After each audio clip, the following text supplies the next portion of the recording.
Kali ini kita akan menganalisa Ravencoin atau RVN yang merupakan koin dengan peringkat 76, berdasarkan kapitalisasi pasarnya dengan kapitalisasi pasar sebesar 434 juta dolar. Nanti kita juga akan membahas rencana trading, jadi jangan lupa untuk tonton sampai habis ya. Ravencoin saat video ini dibuat dihargai $0.0415 yang berarti selama 24 jam terakhir telah turun sebesar minus 13,9%, dengan harga tertinggi di titik $0.0502 dan titik terendahnya di $0.0403, sehingga koin Ravencoin memiliki kapitalisasi pasar sebesar $434,880,832 dan jika semua suplai telah dikeluarkan maka koin Ravencoin akan memiliki kapitalisasi pasar sebesar $871,177,775. Jadi rasio kapitalisasi pasar terhadap kapitalisasi pasar jika semua suplai telah dikeluarkan adalah 50%. Dalam 24 jam terakhir koin Ravencoin memiliki volume perdagangan sebesar $120.375.159.6251 yang berarti diperdagangkan sebesar 27,7% dari kapitalisasi pasarnya.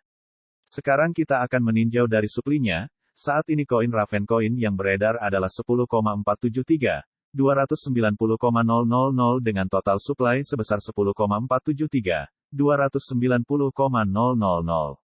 Jadi saat ini koin yang telah beredar adalah 100,0% dari total suplinya. Sekarang kita akan mulai membahas berita-berita yang beredar dari koin Ravencoin yang perlu kamu tahu sebelum membeli koin Ravencoin dan dapat mempengaruhi pergerakan harga koin. Untuk berita yang ke-1023 prediksi harga Ethereum ETH dan Ravencoin RVN. Sebuah peristiwa bersejarah di Cryptoland baru saja berakhir. Selamat bergabung untuk semua. Lanjut ke berita yang kedua, Golem GLM memimpin keuntungan, menambahkan lebih dari 20% dalam 24 jam terakhir. Banyak cryptocurrency mencatat penurunan harga dalam 24 jam terakhir. Misalnya, harga Bitcoin telah turun 1,65% dalam 24 jam terakhir.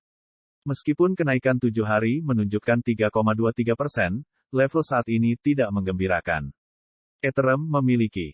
Lanjut ke berita yang ketiga, penambang ETH terlantar mencari perlindungan di Ethereum klasik, Ravencoin. Penggabungan Ethereum adalah peningkatan yang sangat dinanti, dengan alasan yang bagus. Ini tidak hanya secara drastis meningkatkan jumlah transaksi yang dapat ditangani jaringan, tetapi juga sangat mengurangi konsumsi energi jaringan. Lanjut ke berita yang keempat, hashrate Ethereum klasik melonjak hingga lebih dari 200 TH per detik setelah penggabungan. Ethereum klasik mendapatkan bagian yang adil dari para penambang yang tidak dapat lagi menambang Ethereum setelah mekanisme konsensusnya diubah menjadi bukti kepemilikan setelah selesainya penggabungan. Berikut adalah grafik harga kripto dengan indikator moving average, di mana saat ini harga berada di atas MA50, di atas MA90, di atas MA200. Setelah melihat grafik koin Ravencoin, sekarang kita akan menyusun rencana trading kita. Perlu diingat video ini hanya edukasi dan bukan ajakan untuk membeli ataupun menjual, apalagi pom-pom. Saat ini harga koin Ravencoin berada di $0.04171 dan Classic Resistance berada di $0.0752, kemudian Classic Support berada di $0.0440. Jika harga menembus resistance kalian bisa melakukan pembelian dan gunakan support sebagai titik cut loss dan resistance selanjutnya untuk take profit. Dan jika menembus support bisa gunakan strategi short selling agar tetap untung walaupun downtrend. Kalian juga bisa manfaat strategi lain seperti buy on breakout ataupun buy on weakness. Jangan lupa subscribe dan like ya karena kita update setiap hari.